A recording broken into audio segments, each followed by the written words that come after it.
If you're ready to connect with others in the soul recovery community, join us on the next soul recovery support group. This is free and open to everyone. It's on Zoom the first Monday of every month. The next one is going to be November 4th from 6 to 7 p.m. Mountain Time. Register at recoveryoursoul.net. And if you already registered in the past, be on the lookout for your reminder email. See you there. Stepping into and trusting our soul recovery process is many layers. You know, many of us are here because of addiction or because of dysfunction of other people in our life or because of ourselves. And we're stepping more fully into our complete transformation. And we're also in relationships with others. I know that my husband continues to be a massive teacher in my life for me to see myself more clearly. And as he steps more fully into his soul recovery journey, I'm being invited to step even more deeply into truly, honestly looking at myself and to recognize the parts of myself that are still afraid to heal, afraid to let go of the past, afraid to let go of those old beliefs. And in this conversation, I talk about the complexity that my husband and I have had around money and our relationship with money in our marriage, and how we're learning how to speak to each other and to connect in ways that are healthier. And yet it is giving me a lot of opportunity to look at my own stuff. That's what we're doing in soul recovery, is we're healing and looking at our own stuff. Enjoy the episode. Welcome to the Recover Your Soul podcast, a spiritual path to a happy and healthy life. My name is Reverend Rachel Harrison. I started Recover Your Soul after having profound changes in my life from my recovery of alcoholism, codependency, and control addiction. I was guided to share the tools and principles of spirituality and soul recovery to help others transform their lives as mine was transformed. For us to overcome external circumstances, we need to turn the attention to ourselves, focusing on our inner change and healing. Positive results in our lives will follow. Welcome to the Recover Your Soul podcast. I'm Rev Rachel. Thank you for being part of this amazing community. Whether you're new or coming back again and again, this time that we have together is so valuable. And I am so grateful that we are continuing to grow and thrive and help and support and connect with each other. This is a big deal, this soul recovery work that we're doing. We are learning to turn the attention to ourselves, to let go of the outside world, to stop being told how we feel by how other people are doing in their life. So much is crazy out there. And there's so many people, both in our direct lives and our families, who are struggling with their own issues, addiction or dysfunction or depression, whatever it is. And we're actually choosing. We're coming here and choosing that we're going to determine how we feel, that we're going to be okay or whole or more attuned to our true self. We're going to recognize our feelings. We're going to connect. We are ready to let go of what no longer serves us, regardless of what's happening on the outside. And yet, we are still in relationship with people.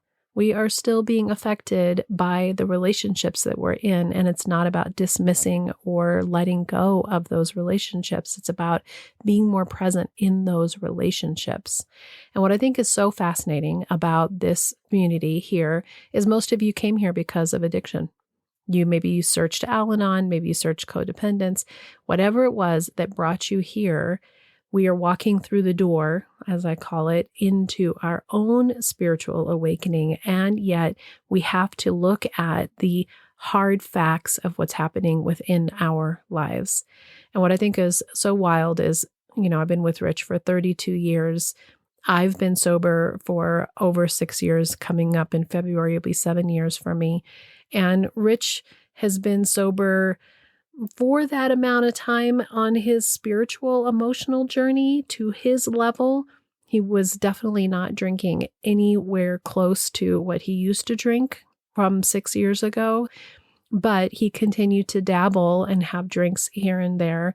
And I think, again, I say he tells me he hasn't had a drink for like 6 months or something, but I don't even ask him anymore because it's really none of my business, because we end up putting so much energy on the actual substance. But what we're looking at is what's underneath. And so what I want to talk about today is a continued journey of my own soul recovery and this working with other people in my life, my relationships within my life, and how we as human beings are interacting with each other from these new ways of being. Soul recovery is this incredible process to allow us to choose that we are going to see our lives different, that we're ready for our own awakening, that we're ready to decide for ourselves how we're going to be in our lives, and then to work through old beliefs and old systems and what is underneath, what is really inside of our subconscious from old stories that we've been holding on to for such a long time, and to break them apart, begin to release and let them go, and truly step into a connection with a higher power and rewrite our story. Update and up-level our belief systems, our patterns, change how our brain actually is structured, and begin to show up and see the world from a new perception in a way that is connected to the true authentic nature of who we are. And yet it doesn't happen all at once, and it doesn't just switch off, and you never have to be affected by those old belief systems again. It's just always changing and growing and shifting. So if you've been following my story and been listening to the episodes in Consection, then you know that Rich and I, in the last couple months, had a situation where it had gotten back to sort of some very standard status quo ways, and I felt like he was slipping back into more of a quote unquote dry drunk scenario where he wasn't using, right? You put so much energy on whether someone's using the substance or having the addictive behavior. But really what we want is we want soul recovery from them. We want them to show up in their authentic self. We want deep connection. We want interactions that are fulfilling. We want to have safety in these relationships. And if you're like me and you've been with somebody or a family member of somebody or in a situation, I've been with this man for 32 years. I'm 54 years old. I've been with him more than I wasn't. And this is my entire adult life, basically, since I was 22 years old. I have been in relationship with Rich, and we have been through it. So now I recognize that there was so much energy that I put for so long around whether he was drinking or not. We went to AA because I wanted him to quit drinking. I was obsessed around him drinking. Was he drinking? Was he drinking? And now that he doesn't drink, then there's this piece that says, okay, that actually was just the tip of the iceberg around how you dealt with the life and the emotions that were complicated within you, as I did. Because when I quit drinking, I started really working on myself. So our relationship had this moment where we had a conversation that's so nice. We don't really have arguments anymore, but we had an intense conversation that ended up me saying, I am drawing a boundary. I'm not giving an ultimatum, I'm drawing a boundary that says this doesn't work for me. And that for me to continue to be on my soul recovery journey, I need to be in a relationship that is more dedicated, more connected, more authentic, that has a moving direction into wholeness and not being complacent and not stuck. And so Rich has been going to therapy, and it's very interesting. He's having him read some books. He had him read a book called No More Mr. Nice Guy. And this next book that he's listening to is around masculine relationships. And so he's coming forward to me from this place that I asked for. And what I want to talk about today is how fascinating it is, this uncovering of ourselves, that I'm being invited to step more fully into my soul recovery in this new capacity around communication and really having more layers of my own onion to unpeel around my protection.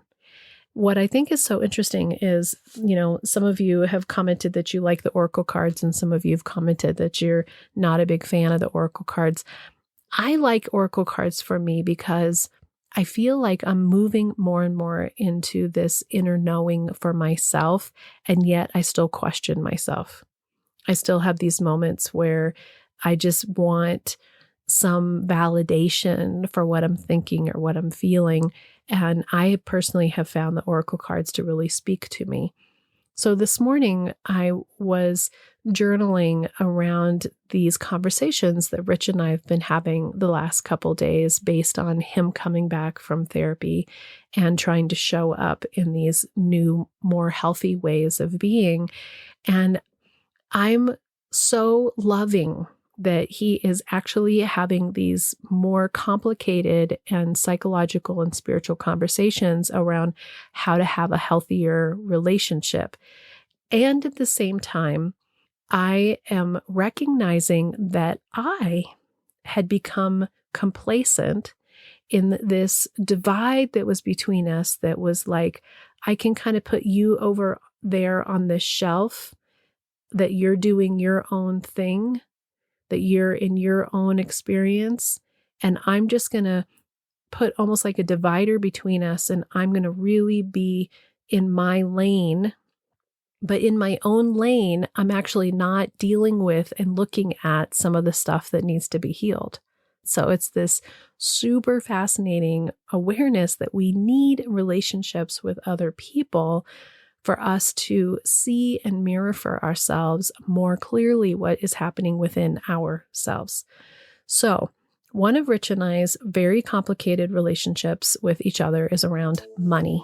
And I'm sure many of you can relate to this. Money is a trigger point. Are you ready to step into your soul recovery? Well, I am here to support you as your spiritual coach.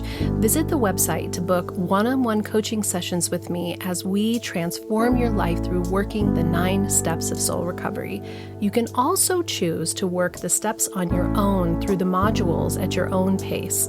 I'm excited to also be announcing that there are retreats every year, both in Colorado and other places in the country, workshops and events, and I hope that you also will join us the first Monday of every month from 6 to 7 p.m. Mountain Standard Time for the free Zoom support group. This is an amazing place for us to connect, learn, and share our stories. And don't forget to join the private Facebook group for soul recovery, inspiration, connection, answering each other's questions, and giving shout outs. I thank you for supporting this podcast either by being a Patreon member, Apple Podcast subscriber, and getting that extra episode every Friday, or by your one-time donations or your small monthly donations that are found in the show notes. You are helping spread the soul recovery message and supporting this community. Visit the website recoveryoursoul.net for dates, times, everything that's happening, register for the support group, and how to stay connected. Together, we can do the work that will recover your soul. I was raised really with no money. My parents were hippies. When I was growing up, we had what we needed, but I also remember that we had food scarcity that I can remember. There was, it wasn't like we were starving, but there was no refrigerator filled with a whole bunch of food. I remember that there was some element of needing and wanting more, but it just wasn't. And we didn't go out to eat. We didn't have money to go out to eat. And when my mom was in graduate school, we actually did this thing where we would show up to people's houses at dinner time in hopes that we would be invited to dinner, which we always were. Someone's not going to show up at dinner time and you're not going to say, oh, we were just sitting down to dinner if you could leave. And that was because we really didn't have that much money. And I took that in as a little girl. This is one of the things that we talk about in soul recovery, is it creates patterns and beliefs and systems within ourselves. And I think it's important that when we are looking at trauma or belief systems, we're not wanting to go in and repeat and repeat and repeat and talk about it and re-traumatize ourselves.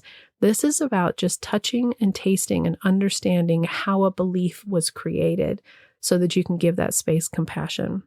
So I've recognized for a long time that because we didn't have that much, and it wasn't until, maybe middle school when my stepdad came into the picture and he had a little bit more money, there was even any stretch at all. My parents, they just did a beautiful job with what they had, but there just wasn't any money. And so I always felt bad for asking for anything. I always felt bad around money. And so I have something in my system that is around feeling bad about money. And Rich came from his own world, which is he came from a more middle-class environment in California, and his dad was the head pro at the country club, teaching golf there. And so you had your nice suit and you went to the country club and you had this sort of aura of this nice life. And so he has in his own mind this vision of money and what that looks like. Well, I'm not going to go into all the nitty-gritty details, but ultimately that concept that you look at, mine is sparse and his is enough, which is kind of interesting because it has moved around for us. As our marriage has happened, we lived by credit cards in a fashion that allowed the life that Rich was used to, this higher life that you get to do whatever you want to do. And this life that I wanted, because I never had, to have more than what we could afford. And we ended up getting ourselves into huge credit card debt over and over and over. And we had to refinance our house a couple times. And that's why a house that I've owned now for 30 years, I still have a mortgage on, is because we had to refinance our house to be able to pay off these credit cards. And through all that, it created some really, really painful and difficult situations and arguments and behavior patterns between Rich and I, where we struggled with how to deal with money. So here we are, sober-ish for him, but, in this healing journey for the last 6 years, and he's going to therapy, and we're starting to actually have conversations in a healthy way, or healthier way than we ever had before. And what I wanted to share with you is my own experience. So what I recognized last night, we went down to Denver to go have a date. He asked me out on a date, and we were going to go meet up with some of his friends, which we went to this place to meet up with his friends, and it turned out it was the wrong night. That was pretty funny. And then we went to this place to eat. And so we had this long drive in the car on each side. And you know how car rides are the place where you can end up having more depth of conversations. And we have some tax stuff that we need to deal with. We need to pay quarterly taxes, and we have some other financial stuff that's going on that has got me activated. And I'm recognizing that it has me activated, and Rich just wants to talk about it, right? Because it feels different to him. And so last night we're in the car and we're talking about some other things that are these honest conversations that I can't believe that we're actually opening to these really amazing conversations. But money still is this one that's really intense. And he says, I don't really want to bring down the mood, and I'm afraid actually to talk about this. I recognize I'm afraid to talk about it. And he said, but I'm recognizing that we might have some trust issues with each other that we might want to address. And my response was, yeah, I agree. And I love that you're opening this up to talk about it. We ended up having this beautiful conversation where he said, I really think it stems around our money situations that we've had with each other. And I said, I agree. And we're going to go to the therapist together next week. So we'll have this space to be able to share more about this. But in that moment, I felt such closeness to him because he was stepping in a way that felt safer and more connecting to me. And this was what I had wanted all those years when it was doused with alcohol, right? Like that he was consumed with this other thing. And so his other person was showing up instead of this sort of clear-minded, more authentic, caring piece of him that's asking questions like, I recognize I don't have some trust in you that I need. And I'm able to say, I recognize I am also feeling some of those same things. And so this morning we wake up and I hadn't woken up yet, and he's in this space. He'd been awake for about an hour already, and the tax stuff is out on the table. And he was like, hey, I wanted to talk about this tax stuff. And it triggered me that I immediately I hadn't had my mind right yet. So immediately I went into that little girl that doesn't have enough, that is fearful, that is in trouble, and I could feel all those feelings. And I just said, I have a request that we don't have these heavy, intense conversations before I've woken up yet. I said, I recognize that I'm in a reactive state and I'm feeling overwhelmed and I'm feeling like I'm in trouble. And I can feel that I don't want to talk about it at this very moment. And he did something that he never used to do, which instead of being reactive or defensive or we have to deal with this or, how he used to show up that was unsafe for me, right? This is my safety. He said, absolutely. I'm sorry I brought it up so early. You haven't even had a cup of coffee yet. He gave me a hug. He said, let's look at it this afternoon when I get home from work. Will that work for you? And I said, yes, thank you. And then I went to my journal. And I sat down with my morning meditation and my incense and the music and the whole thing. And I want to tell you that what came to me was something really deep underneath that doesn't want to actually move into a healthier place in my relationship. And this is a really wild thing for me to really look at that aspect of myself that is working so hard on my soul recovery and wants so much to truly connect and to be open. And that part of me that is like, oh my God, he's stepping into this place where I'm going to actually have to go one layer deeper, 3 layers deeper, 10 layers deeper, and actually trust and open in a way that I've never done before, I recognized as terrifying. That there's something within my person that is seeing that actually it worked for me when he was checked out. That I could be on my end of things saying, see, I'm working on my things and I have all this awareness and I'm good. Look at me, I'm on my soul recovery journey. But really, him leaning into him working on himself this next level is inviting me and asking me that I have to go that next step. And I actually have to be willing to and ready to completely forgive. And what I came to in my journaling and awareness was around this piece of us that, of course, we have our information from our previous 32 years together. And there's all these stories around money and all these stories that I have around how we've treated, who made the money. He's always made more money than me. So, he's been the provider, quote unquote, and always made, either all of it or most of it, or on some level, it's always been much heavier on his end. And I've felt inadequate around what I provide. And so I haven't felt like I can ask for what I want. So I basically don't really ask for very much. And we always joke that he's incredibly expensive. He's the one with all the surfboards and all the gear and the things that he has, a garage filled with tools and everything that he needs or wants. And I almost never ask for anything because there's a little girl who doesn't think that she deserves it.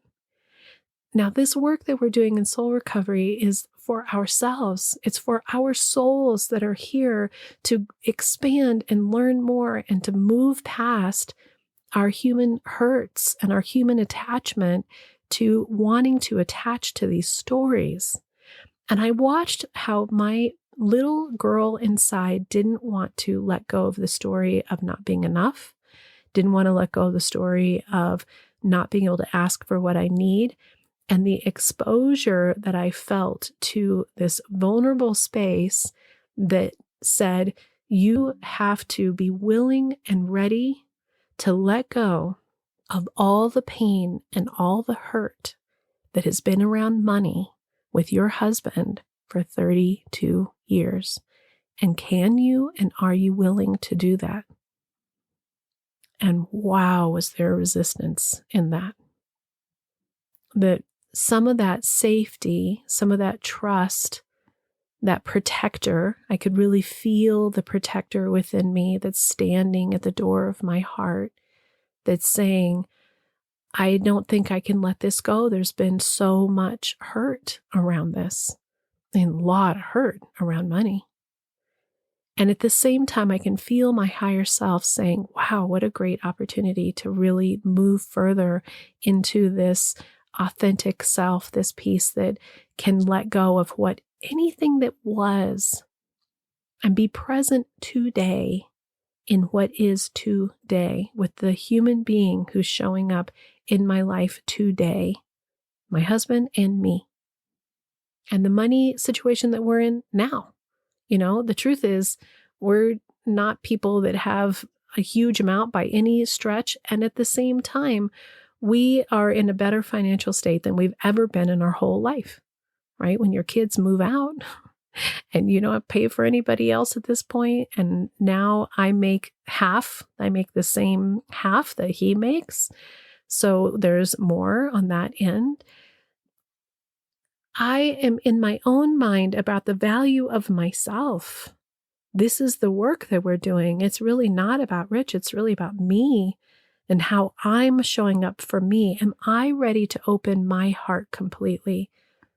Am I ready to let go of that guard that I have that says, don't come close to me, that this is my protection, that I can use this as a reason that I can't let you in. And here he is coming closer saying, let's work on this. Let's get clean about this. Let's actually talk about it and figure it out. And this piece of us that can begin to just open to all the complex parts of ourselves and of the people around us, of our defensive posturing, of our old beliefs. Wow, this belief is still in there. And it still needs resolve. It still needs compassion. It still needs love. And it really comes down to that base underneath fear that says, I'm unlovable and I'm unworthy and I'm undeserving. And every protection is terrified to truly let go of that erroneous belief. That's not true. And I can feel that when I'm in my journaling, when I'm connected to source.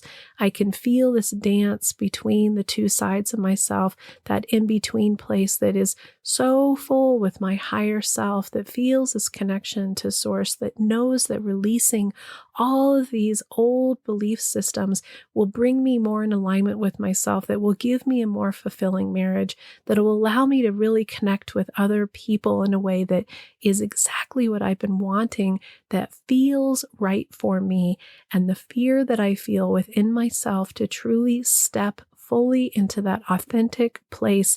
I can feel the fear. Wow. So here I am on my soul recovery, and it is incredible the layers that we all have and this offering that we all have to begin to look at how we're showing up and what we're using for defenses, and all of these interesting smoke screens, alcohol being one of them. And it's interesting, Rich has been talking a lot more about his addiction in ways that are very insightful.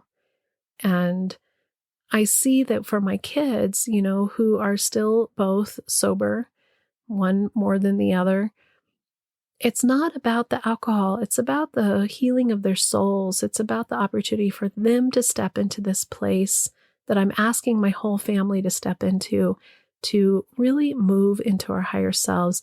And yet at the same time, again, it's not about them doing it for them. This is about me doing it for me. And I've had another opportunity to truly look at how I'm seeing it. What is my perception here? What is the way that I am ready to move into a higher space with myself, my connection with source, my willingness to let go of the past, my willingness to be present right here, my willingness to step through the 9 steps of soul recovery process and continue to unfold and to update and to set belief systems and patterns that are more aligned with where I am today.